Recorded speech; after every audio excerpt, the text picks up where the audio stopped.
Bienvenue dans Tête, Cœur, Corps, les voix de l'énéagramme. Le podcast dans lequel on vous parle donc énéagramme, notre source privilégiée pour soutenir les individus et les organisations qui souhaitent cultiver des relations saines et fécondes. Nous sommes Anne-Claire Esbridge et Louis Paulet, coach, formateur et spécialiste de l'énéagramme. Alors ce podcast, on le fait aussi pour être en lien avec vous. Donc si vous avez des questions, des réactions ou un besoin d'accompagnement, nous serions ravis d'échanger avec vous. Vous trouverez toutes nos coordonnées dans le descriptif et on a hâte de vous lire. Nous vous laissons découvrir l'épisode du jour. Bonne écoute!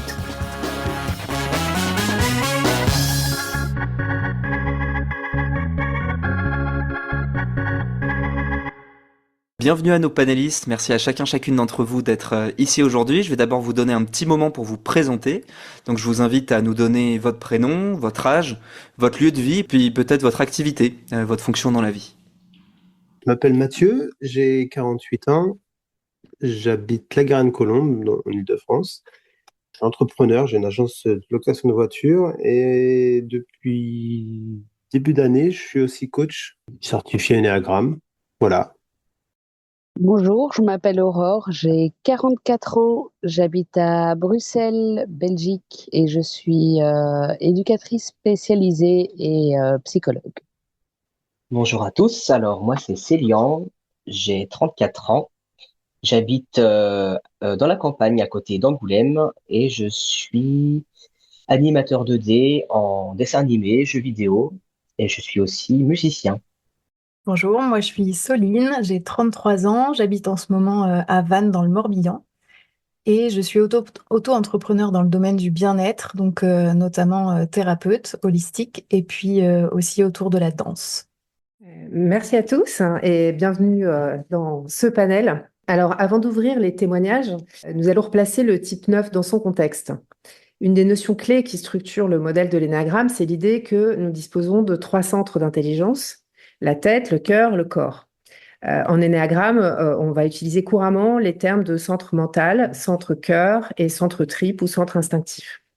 Alors, nous avons en nous tous ces 3 centres, mais chez chacune des 9 bases, un des 3 centres va dominer sur les autres et va influencer notre façon de percevoir le monde, nos comportements et notre communication avec autrui.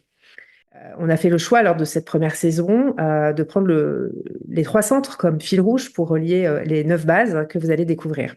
Donc aujourd'hui, on poursuit notre exploration du centre tripe avec le type 9. Donc le centre tripe, c'est le centre de la réaction instinctive du corps. Les personnes qui ont ce centre dominant cherchent à avoir une action sur le monde et à le maîtriser. Ils vont opposer une résistance et du contrôle pour définir une limite claire entre le monde extérieur et leur monde intérieur. Les personnes du centre tripe sont souvent ancrées dans le présent. C'est vrai que là où les pensées ou les émotions se projettent souvent dans le passé ou dans le futur, pour le coup, le corps, lui, il est quand même toujours ancré ici et maintenant. L'attention, elle est d'abord orientée sur le comment passer à l'action. Alors la question centrale qui se pose en centre instinctif, c'est comment appliquer une action sur le monde sans être affecté par lui pour générer une sensation d'autonomie et de plénitude. Alors en 8, lors de l'épisode précédent, nous avons vu que l'attention était focalisée sur le maintien des limites extérieures, ce qui se manifeste notamment dans la combativité et l'affirmation tranchée de soi face au reste du monde. En 1, nous verrons lors du prochain épisode que l'accent est plutôt mis sur le maintien des limites intérieures, qui vont filtrer les ressentis et les pensées pour déterminer ce qui est moi versus ce qui n'est pas moi, et ainsi se défendre contre les parts de nous qui sont jugées inacceptables. Alors en 9, aujourd'hui, l'attention, elle est orientée sur ces 2 types de limites, dans une résistance qui est simultanée aux éléments internes et aux éléments externes, qui pourraient menacer la sensation de paix et d'harmonie qui est recherchée. Donc comme des 1, ils résistent à leurs états intérieurs ou à leurs émotions trop turbulentes, trop dissonantes. Comme des 8, ils résistent au monde extérieur pour ne pas être affectés par lui en utilisant souvent l'inertie, voire des réactions passives-agressives. La motivation fondamentale pour les bases 9, c'est être paisible, cultiver le confort, se sentir connecté avec les autres et en harmonie avec l'environnement. La stratégie pour répondre à ces besoins en 9, c'est d'abord d'oublier ses propres désirs afin d'éviter le risque de dire ou de faire quelque chose qui pourrait provoquer de la dissonance, voire du conflit en eux-mêmes ou conflit avec autrui. Donc, ils vont se conformer plutôt aux désirs et aux volontés des personnes plus assertives pour assurer la bonne entente. L'étape d'après, c'est que face à plus de pression exercée par l'environnement pour les pousser à se positionner et à avancer, eh bien, leur manière de s'affirmer va devenir plus visible. Elle va se manifester concrètement par une certaine forme d'obstination, de l'inertie, comme une sorte de retrait dans leur sanctuaire intérieur. En fait, par défaut, les neufs trouvent paradoxalement leur sensation d'identité dans le fait de ne pas affirmer d'identité propre, de ne pas faire de vagues. Ils tiennent plutôt l'espace pour que d'autres puissent y prendre leur place, un peu comme le lit d'une rivière. Alors après cette courte introduction sur la base 9, pour vous donner quelques éléments sur ce qui se joue, nous allons laisser la parole à nos participants, à nos panélistes, qui vont savoir mieux que personne vous en parler. Je m'adresse donc à vous quatre. Qu'est-ce qui a fait que vous vous êtes retrouvés dans cette base 9? Et est-ce que pour vous, ça a été un processus facile, évident? Est-ce qu'il y a eu des hésitations? Moi, j'ai beaucoup hésité. Je pensais voilà, que j'étais 6. C'est vraiment le centre-corps qui a fait que je me suis retrouvé en 9. Vraiment, tout passe par le corps.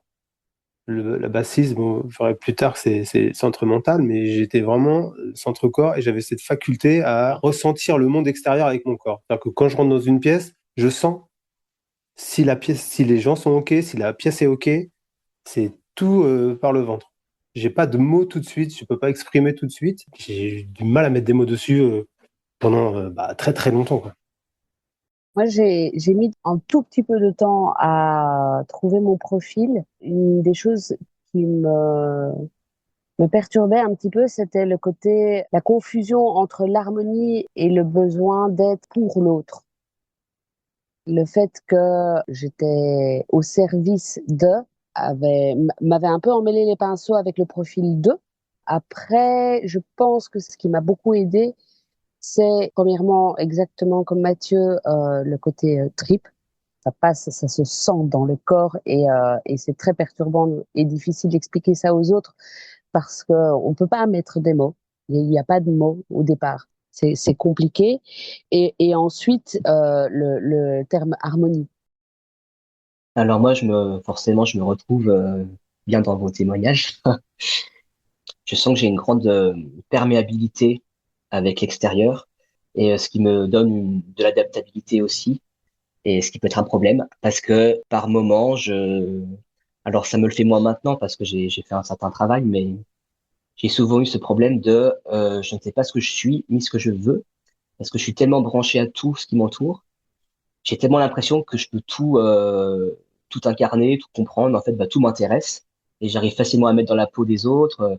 Qu'en fait, au bout d'un moment, en fait, ce truc de toujours vouloir fusionner avec tout, et ben, je sais plus ce que je veux moi-même. J'ai comme une espèce de brouillard et j'oublie en fait que j'existe en fait en tant que personne et que j'ai le droit d'être une personne moi aussi en fait à part entière. Donc c'est surtout ça et la grande difficulté à passer à l'action. Bien sûr, j'ai l'impression de toujours devoir dealer avec moi-même pour pouvoir faire la moindre chose. Et par moments, c'est l'inverse, c'est que c'est fluide et une fois que je commence, je peux plus m'arrêter. Ce truc doit être très instinctif, effectivement, dans le corps, dans le ventre, qui est toujours prêt, en fait, qui est toujours prêt à se défendre ou à bondir si jamais, mais toujours retenu parce qu'il faudrait pas faire trop de vagues. Donc, il y a toujours une tension interne comme ça dans le corps. Et bien sûr, le fait d'éviter le conflit, enfin, je ne supporte pas le conflit. Je supporte pas le conflit et mais d'abord mon propre conflit dedans. Comme dit en introduction, rien ne doit troubler le lac tranquille. Et peu importe ce qui vient troubler, ça peut être quelque chose de l'extérieur, mais ça peut être juste des pensées, ça peut être quelque chose d'interne qui fait qu'il y a une tension à l'intérieur parce qu'il y a un conflit, mais d'abord avec moi. Et après, forcément, le rapport aux autres peut devenir compliqué par certains moments parce que ça vient rajouter à cette tension que je ressens à l'intérieur. Eh ben, je plus sois avec tout ce qui vient d'être dit. Ouais, la tendance à fusionner avec tout. J'ai bien aimé aussi le terme de vouloir incarner tout, ça me parle bien, ce qui est assez anxiogène au bout d'un moment. Ouais, aussi ce que je nommerais un peu l'hypersensibilité viscérale aux ambiances. Ça me parle énormément depuis toute petite. Ouais, je sens les ambiances d'une façon qui me semble pas très habituel pour les autres gens. Et ce qui fait que je me suis reconnue dans le 9, même si au début, je me suis reconnue dans le 4 et dans le 5 plus, c'est que j'ai vu ma lenteur. Moi, j'ai découvert l'énéagramme, j'avais 16 ans, c'est ma mère qui m'en avait parlé, elle m'a vachement aidée parce qu'elle avait un regard extérieur. Et c'est vrai qu'en fait, j'ai une lenteur qui est monumentale, j'ai travaillé dessus, donc ça se voit moins. Et puis la gentillesse. Il y a un niveau où je sais pas ne pas être gentille. Donc ça, c'est pareil, c'était viscéral. Et le rapport au conflit, dans un premier temps, et à la colère dans un second temps, parce que dans un premier temps, je ne voyais même pas ce que c'était la colère, en fait. C'est en lisant le chapitre sur le 9 dans un livre où j'ai fait ah ouais, d'accord, ok, ça existe, il y en a en moi, mais juste je le sens pas. Voilà. Merci pour tout ça. Alors, on va rebondir sur certains de ces points. J'entends dans ce que vous nous dites la question de l'harmonie qui revient, la question de la lenteur. Alors, on va vous proposer une première réflexion sur cette notion du calme, de l'harmonie. C'est vrai qu'on parle souvent en neuf de ce besoin de maintenir le calme, l'harmonie en vous et autour de vous. J'aimerais savoir à quel point est-ce que c'est quelque chose qui vous parle, puis comment vous vous y prenez en fait pour maintenir cette harmonie, ce calme. C'est un peu des concessions avec soi-même, quoi. On se met un peu de côté. On peut s'oublier pour maintenir l'harmonie. Exemple. Je me suis séparé de ma femme pendant 1 an. Au bout d'1 an, elle a voulu revenir. Donc, quand elle est revenue, je sentais que j'avais pas vraiment envie. Voilà, j'étais bien dans ma vie, et j'étais OK. Et tout de suite, ce qui s'est passé, c'est que j'ai pensé à ma fille, à mon fils, à ma femme. Et du coup, comme j'avais assez travaillé sur moi, je me suis dit, mais en fait, je suis où, moi, dans ce tableau? Et en fait, je me mettais pas dans cette équation. Et c'était beaucoup plus simple à résoudre. Vous voyez, c'est ce truc de, je m'enlève de l'équation, donc du coup, voilà, l'harmonie, elle est là pour les autres et tout, et moi, c'est pas grave. Ça peut aller jusque-là pour avoir ce degré d'harmonie, enfin, pour maintenir l'harmonie, c'est de m'enlever de l'équation. Et quand je m'en suis aperçu, je me suis dit, en fait, j'ai fait ça toute ma vie. Moi, je sais que aujourd'hui, je suis divorcée. J'ai été mariée à l'insu de mon plein gré. Je suis complètement anti-mariage.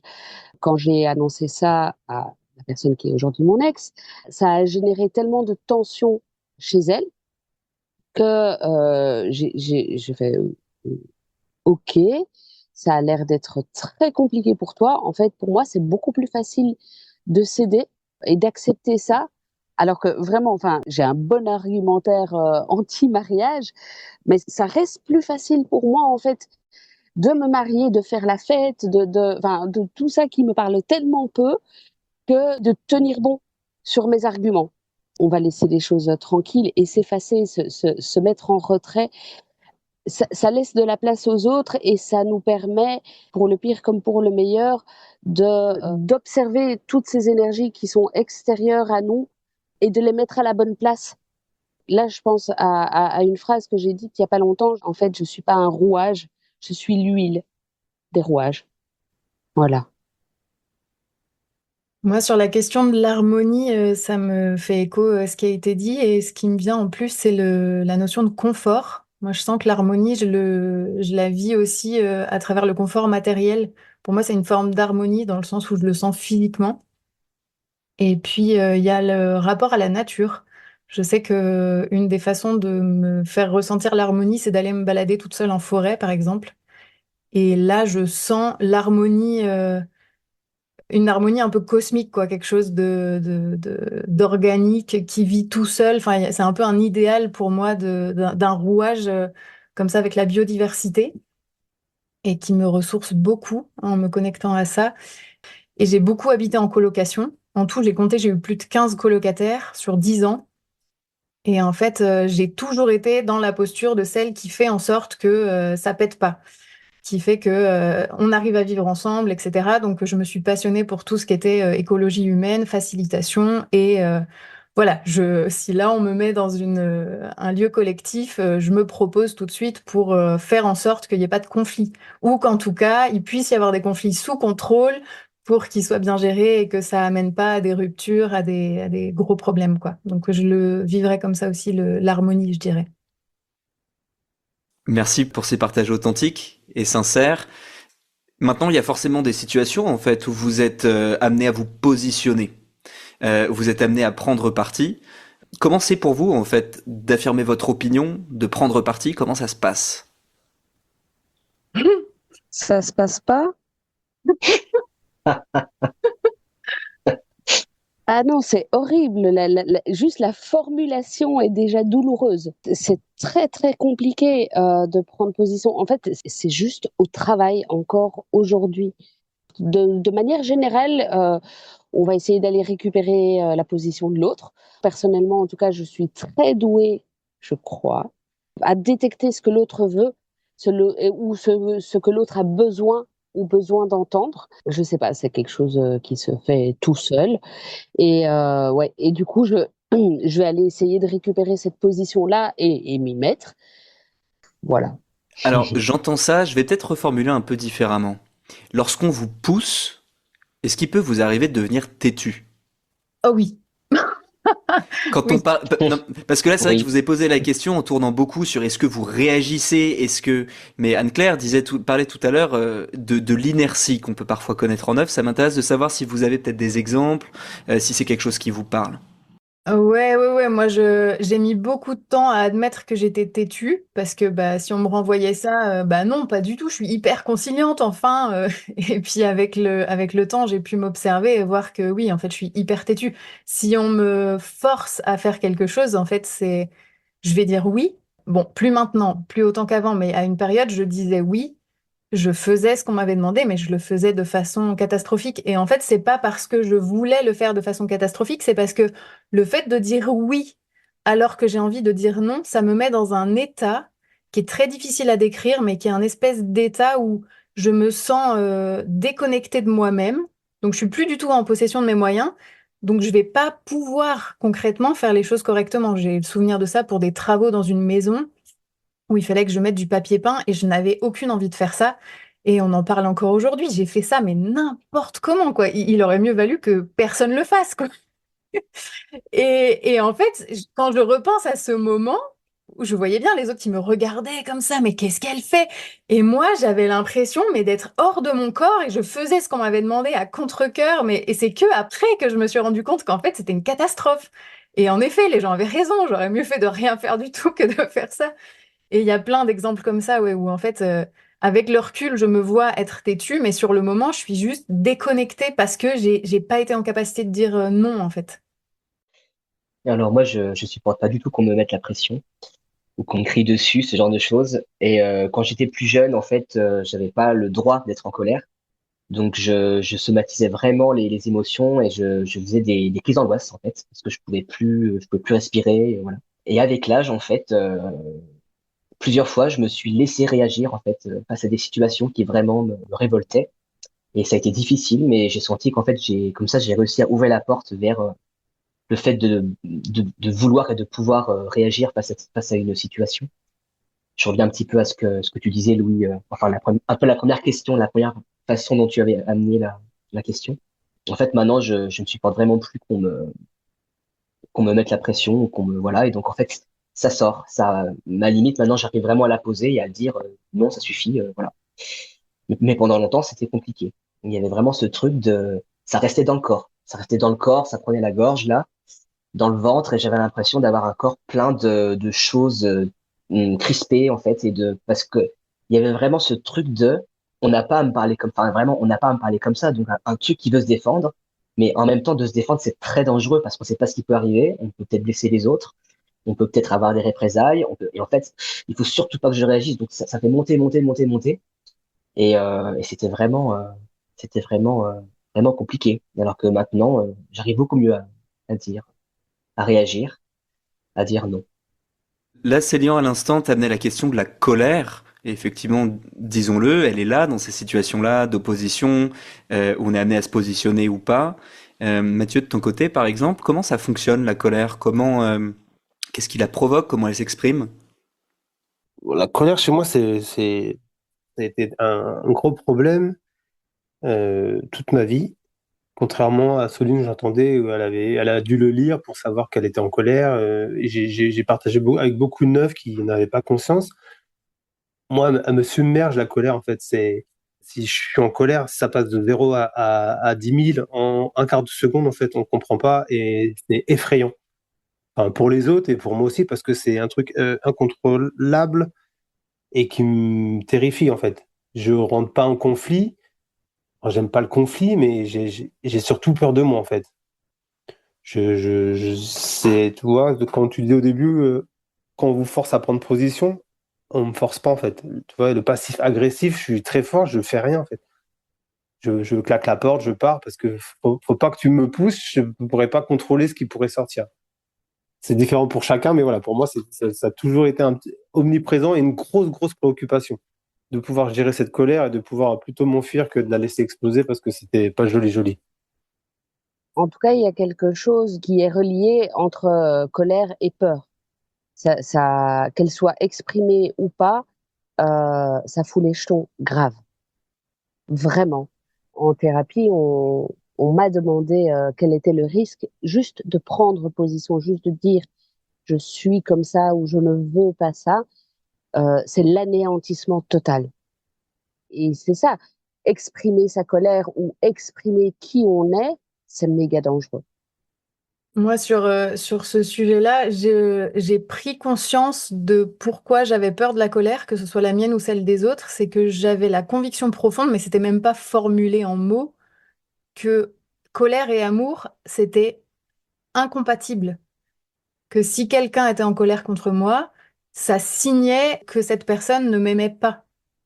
Et que si je ressentais et exprimais de la colère envers quelqu'un, bah, potentiellement, ça signifiait ça aussi. Et j'ai vraiment pris conscience de ça à un moment donné, bah, justement en colocation, où forcément bah, les relations, elles sont ce qu'elles sont, et où quelqu'un à un moment a été en colère de façon explicite contre moi, et je me suis mis dans un état de, pareil, crise d'angoisse. Céline en parlait tout à l'heure de crise d'angoisse. Moi, je suis vraiment très souvent sujette à ça, parce qu'il y a tellement de conflits intérieurs dans un aîné type 9. Mais ouais, ouais, vraiment, c'est grâce à cette personne en colocation qu'à un moment, il m'a dit, mais en fait, t'inquiète pas, je t'aime toujours, c'est juste, je suis en colère contre toi. Et il y a quelque chose qui s'est posé à ce moment-là et ça a démarré comme si mon cerveau s'était retourné, quoi. Et à partir de là, j'ai commencé à pouvoir apprendre à dire non, à apprivoiser les choses un peu différemment. Ouais, merci. Vos témoignages mettent bien très clairement en lumière hein, ce besoin de calme, d'harmonie et le rapport très particulier, très spécifique que vous entretenez avec la colère. Pour nos éditeurs, quelques petits points d'éclairage sur tout ce que vous avez pu dire. Au-delà des apparences de montagne tranquille, ou pour reprendre le terme de Célian, qui est peut-être plus juste d'ailleurs, de lac de montagne, comme ça, très calme, finalement, le neuf est plus semblable à un volcan qui contient de très fortes pressions pour éviter de tout faire exploser. Et quand on parle de très forte pression, on a là des puissances à l'œuvre qui sont considérables. On a entendu le champ lexical que vous utilisez, le mot tension, le mot crispation. Ces mots-là sont revenus de très nombreuses fois avec une peur assez viscérale, hein, assez tripale, tu disais, Aurore, de ce que ça pourrait générer en fait avec l'antithèse même de l'amour. Enfin, je pourrais être anéanti, je pourrais disparaître, je pourrais tout faire disparaître autour de moi. Donc ça se voit pas forcément à l'extérieur, on entend ça, mais en revanche, l'énergie interne, elle est surpuissante à contenir. Ça doit vous mobiliser une sacrée énergie à la fois pour contenir mon volcan interne et puis Soline, tu parlais de tes colocs, je me disais voilà, Soline elle gère les petits volcans colocs quoi. Il y a aussi gérer les volcans des autres où attention là il y a un peu de lave qui va sortir contenons tout ça parce que ça pourrait tout détruire sur son passage. Donc c'est un peu double job quoi. Je contiens mon volcan et je contiens les petits volcans autour de moi. On a bien entendu aussi très largement votre forte appétence et donc du coup votre immense compétence pour le consensus. Vous cherchez plutôt à trouver les points d'entente, évidemment, que d'antagonisme, avec ce risque de trop s'effacer, d'avoir du mal à trancher. Alors rien que le mot trancher, je peux vous imaginer frémir à ce mot qui est extrêmement fort pour vous. Trancher lorsque c'est nécessaire. Au point, vous avez eu des témoignages frappants, et merci pour votre générosité, votre sincérité, au point de se dire... ok, je peux me marier quand je n'en ai pas envie, je peux me retirer de l'équation, ça sera plus simple, hein. On voit à quel point voilà, c'est fort chez vous et à quel point d'ailleurs là-dessus vous êtes aussi ultra compétent, hein. On parlera de toutes les ressources bien sûr qu'il y a derrière ça. Et les autres peuvent s'irriter de votre manque de positionnement, mais c'est vrai que c'est important de comprendre que en base 9, le besoin d'harmonie, il est nettement supérieur au besoin d'affirmation de soi. En tout cas, en première intention, là où il ne faut pas complètement s'y tromper, et là encore, merci pour vos témoignages très savoureux, une manière quand même de se positionner qui n'est certes pas assertive, mais à la fin, je ne ferai pas complètement ce que tu m'as demandé, mais ça ne peut pas se dire au démarrage, quoi. Ça viendra plutôt au bout du processus. Donc, au meilleur de lui-même, le 9, il agit en tant que médiateur, facilitateur hors pair, capable de considérer chaque point de vue comme valable, vrai, légitime et de ramener du calme et de l'ancrage pour dépasser les clivages. J'aime beaucoup cette métaphore qui t'a bien parlé, Soline aussi, de l'huile dans les rouages. On parlait tout à l'heure de le lit de la rivière plutôt que la rivière. Voilà, c'est pareil. Je suis plutôt l'huile des rouages que les rouages eux-mêmes. Et je vais te repasser la main, Louis. On va parler quand même de connexion à ses désirs profonds et d'affirmation de soi. Effectivement, vous nous avez partagé tout à l'heure que lorsqu'il s'agit de savoir ce que vous pensez, ce qui se passe chez vous, il y a comme un brouillard parfois qui vient. Alors comment c'est pour vous de savoir ce que vous voulez? Pour moi, c'est plus facile de savoir ce que je veux pas. Si tu m'obliges à faire quelque chose que je veux pas, je le sais, mon corps il sait que c'est pas par là que je dois aller. C'est plus facile, voilà, de savoir ce que je ne veux pas. Et après, pour savoir ce que je veux, c'est un autre souci là. C'est un processus beaucoup plus long. Parce qu'il faut faire un choix, faut trancher, et ça, c'est très compliqué. Choisir, c'est renoncer. Et est-ce qu'on fait le bon choix? Est-ce que l'autre va être content de... il y a en plus la relation à l'autre. Toi, tu veux quoi en fait? Comme tu veux, c'est beaucoup plus simple en fait. Moi, je vais m'adapter, en fait, peu importe quoi. Si ça apporte de l'harmonie, de l'apaisement, c'est comme tu veux. Ça peut être un excès et ça peut énerver l'autre en face aussi de qu'on prenne jamais position parce que c'est plus simple pour nous, c'est plus confort. Ça, je l'ai compris après. Quand tu t'énerves, en fait, je te laisse tout le champ libre. Pourquoi c'est quoi le problème, en fait? Non, j'ai besoin de savoir ce que tu penses, ce que tu veux. Et ça demande un réel effort. Ça demande beaucoup plus de temps. On se sent un peu handicapé enfin, on se sent handicapé, mais on se sent un peu nul de pas savoir un truc aussi simple que les autres ont l'air de faire naturellement, très rapidement. Ça demande aucun effort, alors que chez nous, c'est tout un processus qui peut prendre 3 plombes, quoi. Oui, on entend bien du coup cette difficulté de l'accès à ce que vous voulez dans le cadre de l'équation de la relation. On parle souvent en neuf d'une tendance à l'éparpillement, à la procrastination hyperactive, plutôt que d'avancer sur ce qui est important pour vous. Comment ça se traduit pour vous dans l'action? Est-ce que ça vous arrive? Et si oui, ça vous sert à quoi en fait? Je pense que chacun procrastine à sa façon. Moi, donc il y a effectivement pas mal de procrastination active. Je vais m'occuper de l'administratif dont je ne me suis plus occupée pendant des mois parce que en fait j'ai une conversation avec un pote qui me tend parce que je vais devoir dire des choses parce que je veux dire des choses qui ne sont pas dans l'harmonie. Voilà, je vais devoir m'affirmer. Alors du coup, bah, je fais tous mes papiers. Du coup, quand le téléphone sonne, bah, je réponds pas parce que je suis vraiment occupée. Et il y a la procrastination clairement passive. J'ai besoin d'éteindre toutes les lumières du cerveau. Dans mon cas, à moi, c'est comme ça.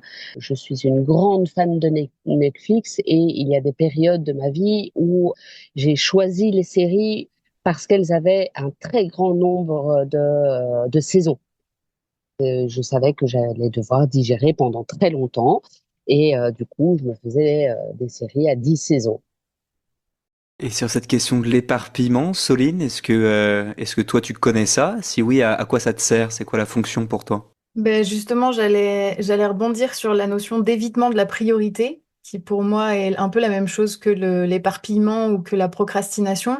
Et en fait, j'ai un souvenir assez précis d'un moment où je me suis vue là-dedans, et ça rejoint même la notion de choisir, c'est-à-dire que j'avais du temps, j'étais pas débordée, et c'était hyper rare. Et je me suis rendu compte que le fait d'être débordée par des choses qui me passionnaient pas, qui étaient nécessaires à faire, ça m'évitait de faire ce que j'avais envie de faire et donc de me demander ce que j'avais envie de faire. Et ça m'angoissait. C'est-à-dire, à un moment, je me suis retrouvée avec pas de priorité extérieure et juste, bah, je fais ce que je veux. C'était hyper anxiogène. Et je me suis rendu compte que je savais au fond ce que si vraiment je faisais un effort monumental, j'arrivais à contacter, tiens, j'aimerais bien faire ce truc précis. Je crois que c'était lire un livre. Mais en fait, j'en avais tellement envie et c'est tellement viscéral d'éviter mon envie la plus importante que j'étais anxieuse en fait et je me sentais dans un espèce de vide où c'était un peu mais vite, vite, vite, mettez-moi des trucs obligatoires. Donc je le vois aussi comme ça, l'éparpillement de j'ai besoin de choses qui me submergent pour ne pas contacter le centre en fait, la priorité, le truc central et me demander de quoi j'ai envie. Et tout à l'heure aussi, j'avais hyper envie de formuler que j'ai contacté la notion de si j'ai des préférences, il va falloir que je les défende. Et en fait, défendre quelque chose, bah, c'est un peu le champ lexical du conflit. Et en plus, si j'ai une préférence et qu'il y a un problème et que j'ai manifesté ma préférence, c'était peut-être pas celle des autres, bah, s'il y a un problème, il va falloir que j'assume. Et ça va être peut-être de ma faute. Donc, potentiel conflit aussi. C'est très difficile pour moi, je voulais rebondir par rapport à ce que vient de dire Soline, de ne pas être entendue quand j'exprime enfin quelque chose qui est important pour moi. Je sens comme si j'étais un bébé qui a enfin réussi à dire son premier mot et il n'y a personne qui l'a entendu, quoi. C'est vraiment hyper, hyper, hyper douloureux. Ah, ça fait complètement écho pour moi à des situations où alors quand les gens insistent, alors que j'ai réussi à dire non et que la personne insiste, c'est comme si tout mon château de cartes s'effondrait. Sur l'éparpillement, ça me parle énormément. L'éparpillement, ce truc de le planning en fait qui se remplit tout seul de plein de trucs et que de vouloir faire un truc qui me plaît, mais en fait, il faut que je me marque dans mon agenda. Là, tu ne fais rien ou tu fais ce que tu veux, mais bref, il y a vraiment ce truc de je me sens submergé par mon propre emploi du temps, mais ça me fait me sentir bien et vivant de faire plein de choses. Donc, je laisse souvent le truc se faire et voilà, mais à des moments, je me dis juste, mais là, stop, quoi. Et là, j'ai le droit, en fait, de faire quelque chose qui me plaît. Enfin, il faut que je me le mette dans mon emploi du temps. Ou alors, à l'inverse, je tombe dans une espèce de grosse inertie qui fait que je vais faire tout ce que je veux et là, il va plus falloir me déranger du tout. Mais c'est soit l'un, soit l'autre, quoi. Il y a un peu un souci d'équilibre avec tout ça. Vos retours sont on ne peut plus homogènes et je dirais harmonieux, sans surprise, sur cette dimension-là de la connexion à mes désirs et à l'affirmation du coup de soi. Donc on voit combien toute envie pourrait générer de la tension si elle est exprimée. Mais finalement, j'entends qu'une envie, ça veut dire potentiellement à un moment donné faire un choix, donc renoncer à quelque chose, peut-être argumenter aussi, affirmer des préférences, défendre une position qui est vraiment pas un champ lexical très agréable aux oreilles du type 9. C'est la raison pour laquelle en base 9, vous employez des stratégies d'évitement pour détourner votre attention et quelque part vous endormir à vous-même. Alors, on trouve dans la littérature sur l'énéagramme, donc on préfère vous le partager, des termes comme narcotisation, comme paresse aussi, qui est un mot fort, qui pique un peu quand on découvre tout ça en base 9. Là-dessus, soyons très clairs, c'est un endormissement d'abord et avant tout à soi-même dont il est question. Donc, ça va se manifester sous forme d'inactivité. Vous avez parlé d'inertie ou au contraire de procrastination hyperactive. Quand je procrastine, je peux aussi être complètement débordée. Soline, tu l'as très bien expliqué. Que je procrastine, que je sois inactive, que je sois dans l'inertie, finalement, l'objectif reste toujours le même, c'est détourner mon attention de mes propres priorités, de mes propres désirs, parce qu'ils pourraient menacer ceux des autres. Célian, tu disais tout à l'heure, on a un peu l'impression que vous avez des antennes et des capteurs qui, par moment, captent les besoins ou désirs des autres et moins bien les vôtres. Mais même quand vous captez les vôtres, de toute façon, le capteur extérieur, il va être un peu surpondéré, quoi. Donc, ça se termine dans des comme tu veux, comme tu préfères. Voilà, ce qui t'ira m'ira. Comme si, voilà, c'était important d'aller se fondre, se confondre avec les désirs des autres. Au fur et à mesure qu'en off, vous apprenez à ressentir, déjà ressentir et exprimer, parce que évidemment, avant d'exprimer, il faut déjà connecter avec, mais de quoi j'ai envie de lire ce livre, par exemple, tu disais Soline, vous réalisez que c'est finalement une condition nécessaire pour être véritablement en paix. C'est-à-dire qu'il y a une forme de rétention de mes propres priorités, d'oubli de soi par rapport à ça, pour être en paix. Et finalement, dans le chemin de développement, on se rend compte que c'est une condition nécessaire, une certaine forme d'affirmation de moi, justement pour être en paix. Mathieu, tu le disais très bien, à un moment, les autres veulent savoir ce que vous voulez. Ils en ont besoin aussi pour se sentir en harmonie avec vous. Donc la vitalité qui est plus employée à contenir vos propres désirs, une fois qu'elle est plus employée à ça, elle peut rayonner hyper puissamment pour générer de l'harmonie et de la paix. Mais c'est vrai que ça suppose, et on y viendra quand on parlera de chemin de développement tout à l'heure, de s'autoriser aussi ces moments. Céline, tu disais un peu faire comme ça une sorte de pause, pour se dire, ah mais qu'est-ce que je veux? Je dois forcément vouloir quelque chose, mais quoi?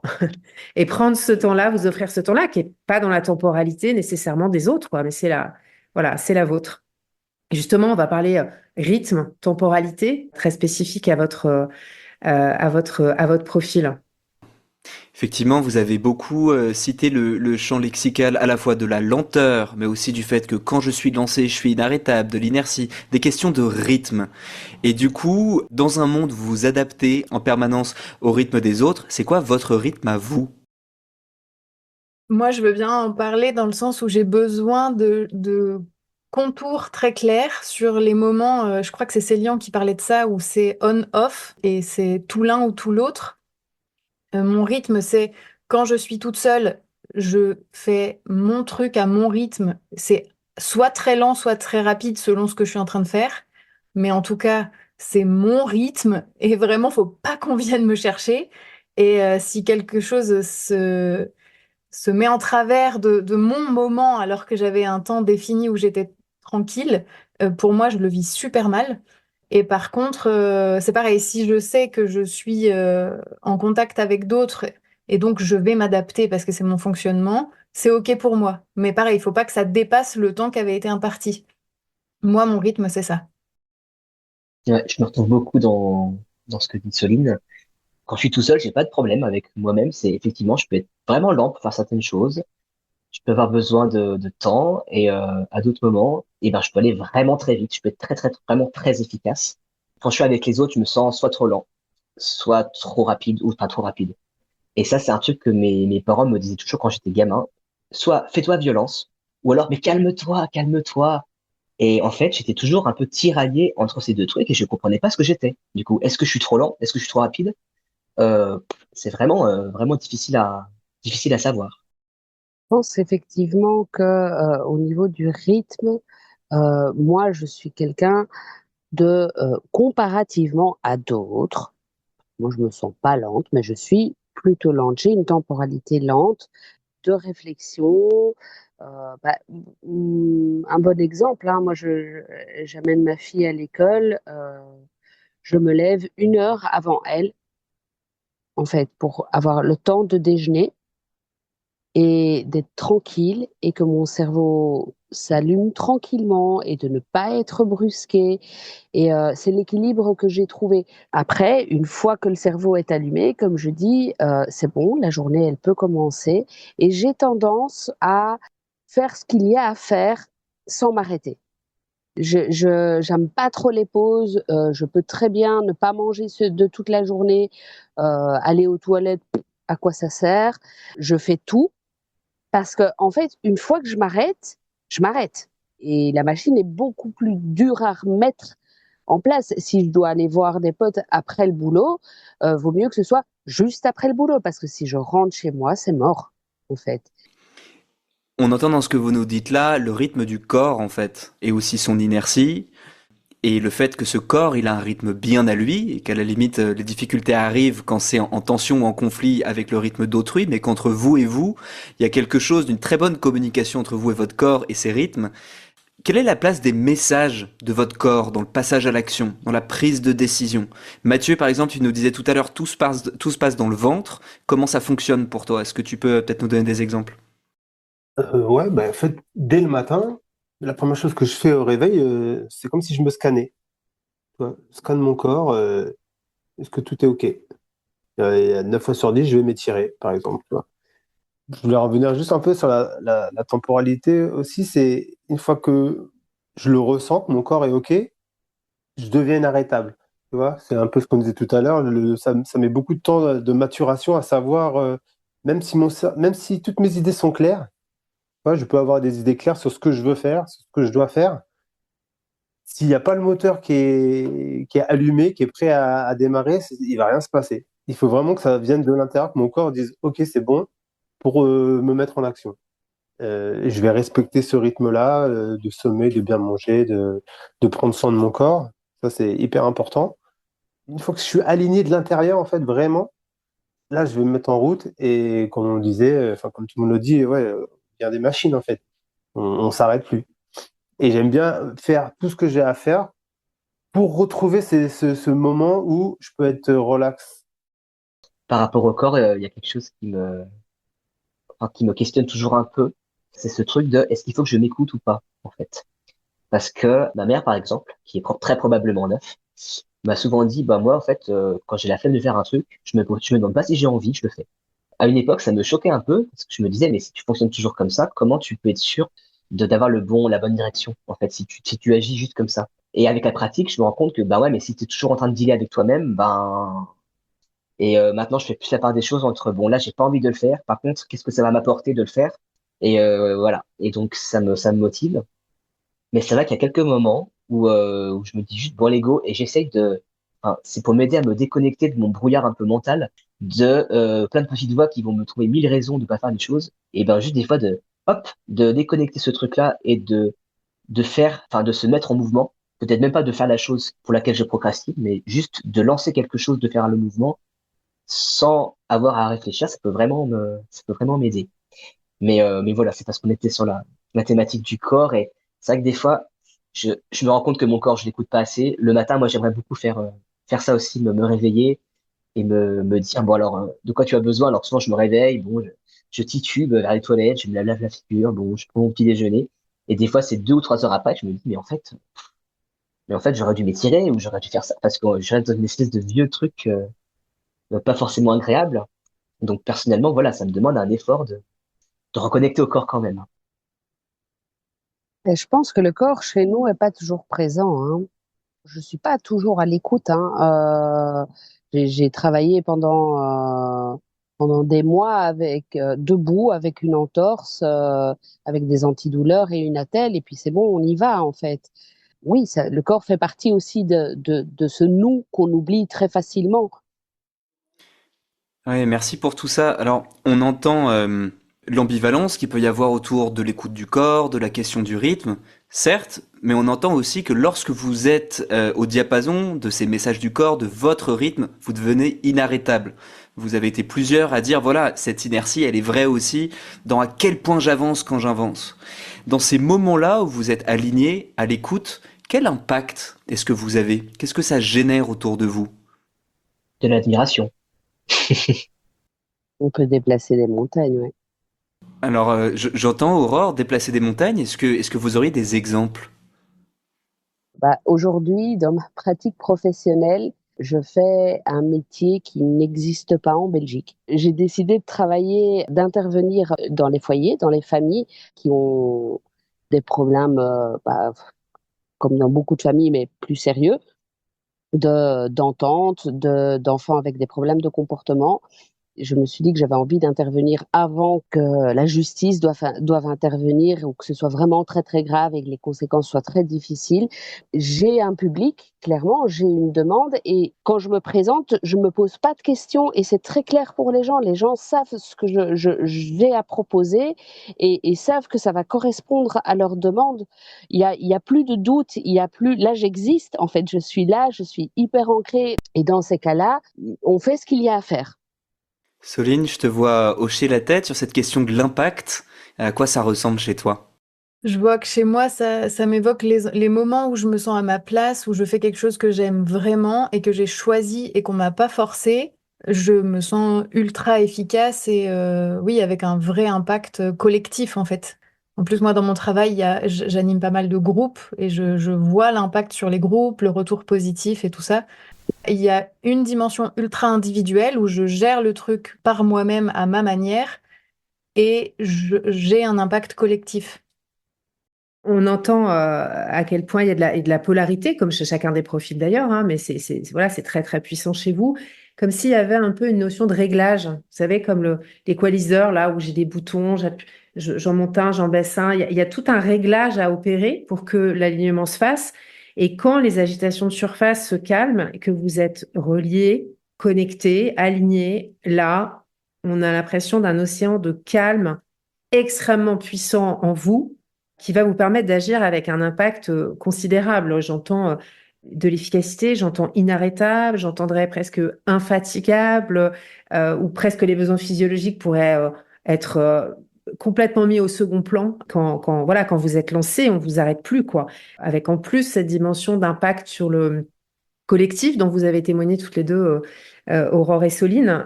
Et c'est vrai que cette dimension collective, elle est quand même chère à la base 9, hein. L'harmonie, c'est bien sûr l'harmonie en soi, mais aussi autour de soi. On peut vous reprocher votre lenteur, c'est des choses que vous avez déjà dû entendre un certain nombre de fois, mais en fait, vous opérez, on l'entend très clairement là, au rythme naturel de votre corps. Il y a quelque chose d'organique en fait dans le mouvement.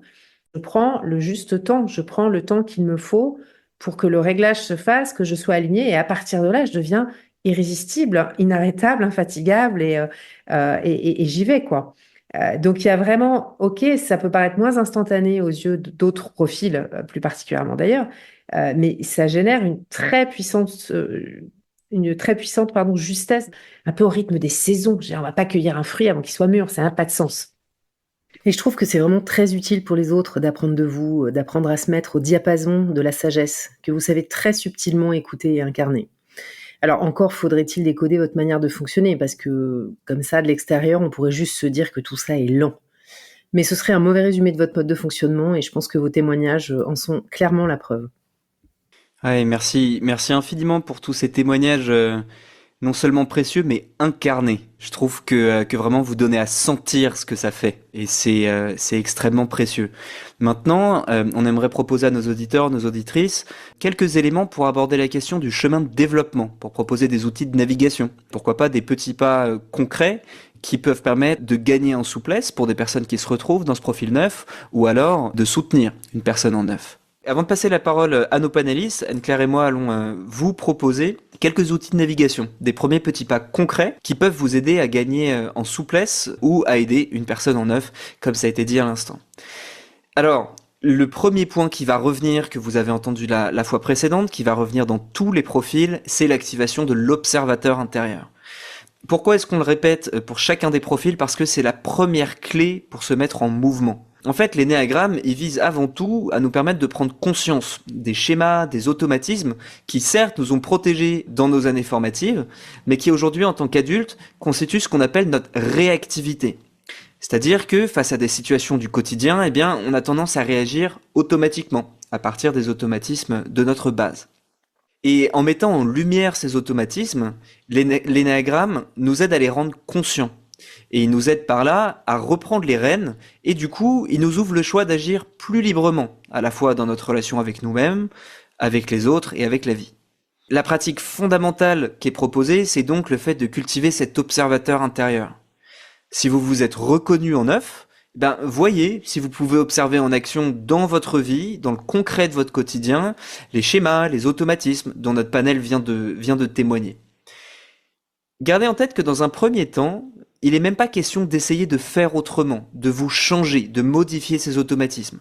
Approchez ça simplement avec curiosité, un peu comme un anthropologue qui viendrait étudier vos schémas, vos automatismes, en vous rappelant bien que le premier levier pour sortir d'un piège, c'est bien d'avoir conscience que vous êtes dans un piège. Donc pour vous aider à pratiquer, Anne-Claire et moi allons vous proposer 3 leviers à expérimenter dans le quotidien pour vous observer et commencer à faire des premiers petits pas. Le premier, c'est la notion de légitimer votre propre rythme. Effectivement, quand le neuf doit se positionner, que ce soit pour émettre une opinion, une préférence, clarifier son ressenti, prendre une décision, on a bien entendu qu'il avait besoin de prendre du recul pour rester connecté à lui-même ou se reconnecter à lui-même, et ce, d'autant plus qu'il est sous pression. Encore plus vrai si on lui met la pression. Donc le premier petit pas très concret, ce serait d'oser, à chaque fois que ça vous semble possible, selon le contexte, différer votre réponse et demander du temps avant de vous positionner. Finalement, l'idée, ce serait d'affirmer le fait que vous n'êtes pas encore prêt à vous affirmer, que vous n'êtes pas encore prêt à vous positionner, mais que ça viendra en temps et en heure. Une deuxième chose, ce serait, face à une décision importante à prendre, le fait de prendre le temps de distinguer à l'écrit vos envies, vos opinions, vos ressentis, versus celles des autres pour faire émerger votre propre subjectivité. On a bien entendu qu'il y avait cette tendance à aller se connecter d'abord aux avis et opinions ressenties de l'autre, ce qui peut brouiller un peu le message finalement de votre propre subjectivité. Donc de passer par cette phase écrite peut faire émerger vos propres points de vue en dehors de ceux des autres. Le deuxième point qu'on souhaite vous proposer est lié au fait d'apprendre à ressentir la colère dans le corps. En fait, pour réaliser leur idéal de connexion, le chemin d'évolution de beaucoup de neufs les amène à apprendre à ressentir la colère, apprendre à ressentir la pression qu'ils ignorent souvent. Ça leur permet à la fois de devenir pleinement présents et puis de devenir capables de générer la paix et l'harmonie avec plus d'impact. Alors un premier petit pas qu'on va vous proposer en lien avec ça, c'est lorsque vous observez que vous êtes en train de ralentir, que vous êtes en train de vous éparpiller, prenez 5 minutes pour ressentir les tensions dans votre corps. Il se peut que ce soit inconfortable, c'est ok, respirez là-dedans et autorisez simplement les tensions à exister. Et puis voyez si, en prenant le temps de respirer dedans, il y a un besoin non rempli dont ces tensions vous parlent. Le dernier aspect, ce serait conscientiser votre impact. En prenant conscience de l'impact qu'ils ont sur le monde, les neufs affirment leur identité propre et prennent leur place pour transformer leur environnement de façon durable. Alors, ça leur demande d'identifier les faits concrets qu'ils ont autour d'eux et les fruits que cela porte. Le premier pas, ce serait, en fin de semaine, faites ça pendant, 2 mois, d'écrire 5 éléments en réponse à la question: quel impact est-ce que j'ai eu sur mon environnement? Par exemple, dans telle réunion au travail, j'ai permis aujourd'hui à l'équipe de trouver un terrain d'entente équilibré sur un sujet complexe. J'ai composé un bouquet de fleurs qui a ramené une énergie positive dans la maison. J'ai écouté avec attention mon conjoint ou un ami qui avait passé une journée difficile et ça lui a permis de s'apaiser. Donc, toutes ces choses qui vont vous permettre de contacter avec le fait que vous avez un impact extrêmement concret et tangible. Les meilleurs outils ils proviennent encore de l'expérience de vie des personnes qui sont concernées. Et donc, on va là encore se tourner vers notre panel. Est-ce que vous pouvez chacune, nous partager une pratique qui vous a permis de gagner en conscience, de gagner en liberté par rapport à votre profil? Moi, j'en ai une qui m'a le plus aidé, c'est de ne pas attendre avant de prendre la parole. Quand je sens qu'il y a quelque chose qui va pas, de le dire tout de suite. Je me suis rendu compte que j'avais la peur de si je dis quelque chose, il va y avoir potentiellement un conflit, et d'avoir expérimenté le fait que si je dis les choses très rapidement, avant que je sois vraiment sous tension et que du coup ça sorte un peu trop fort, un peu trop agressif, de le dire plus rapidement, en fait, l'autre le reçoit et en fait, il n'y a pas de bagarre, en fait. Il m'entend et comme disait Céline tout à l'heure, ouais, je suis en colère contre toi, mais je t'aime toujours. Et cette peur de la séparation, que le lien soit coupé, elle est que dans notre esprit. Et le fait de pouvoir exprimer rapidement quand j'ai un problème, eh bien, en fait, ça désamorce la situation. Il n'y a pas de conflit. Le lien, il n'est pas rompu. Et ah ouais, mais en fait, ça fait 40 ans que j'ai peur d'un truc qui n'est que dans ma tête. Donc, si des neufs nous écoutent, ne pas avoir peur de s'exprimer assez rapidement et ne pas attendre le bon moment qui ne viendra jamais. Il faut le dire, prendre la parole et prendre sa place. Moi, j'ai envie de donner un conseil qui peut paraître à l'opposé pour le coup. Une des premières choses qui m'est venue, c'est de prendre le temps de pouvoir en fait dire, OK, j'ai entendu, je vais y réfléchir. Et ce qui me permet aujourd'hui de le faire plus souvent, c'est de me dire, je vais revenir vers la personne avec quelque chose de plus vrai. Ça, c'est ma motivation interne où je me dis, allez, ça c'est important, ça me parle. Donc, la première réponse, elle va être très probablement conforme et harmonieuse. Elle sera beaucoup moins vraie. Donc, prends le temps. Je le fais de plus en plus souvent, ce qui me permet aussi d'être plus entendue dans ma temporalité autour de moi. Vu que je le dis, les gens se font ah, en fait, elle a besoin de temps. Ok, mais elle revient. Elle c'est pas juste, elle ignore ma question et elle passe à autre chose. Donc voilà, ça c'est quelque chose qui m'a aidée. Alors, moi, je dirais, ce qui m'a aidé ces dernières années surtout, c'est de mettre de l'énergie dans la direction que je veux et pas forcément dans l'objectif. C'est-à-dire que avoir des objectifs dans ma vie me motive. C'est bien pour moi d'avoir un objectif. Et si je reste concentré sur l'objectif, c'est là que je vais procrastiner parce que je me rends compte de l'écart, en fait, qu'il y a entre ma situation actuelle et mon objectif. Alors que de se dire, OK, bon, je fais un petit pas dans cette direction aujourd'hui et un autre petit pas demain vers mon objectif, ça va forcément m'amener quelque part et avoir confiance aussi dans la direction et donc dans le mouvement. Et j'ai appris ça en faisant le chemin de Saint-Jacques-de-Compostelle. C'est qu'en fait, j'ai marché plus de 100 kilomètres, qui avait un côté très, très ritualisé, en fait, où on marche, on mange, on dort, on monte la tente, on démonte la tente. Ensuite, on se relève le matin, on remarche. Et une fois pris le pli, en fait, il y a vraiment un rythme qui arrive et une confiance dans le rythme. Voilà, avoir confiance dans le rythme. Et je l'applique dans ma vie en ritualisant, en fait, mes journées. Donc, ça peut être effectivement de se lever à une certaine heure, de manger certaines choses.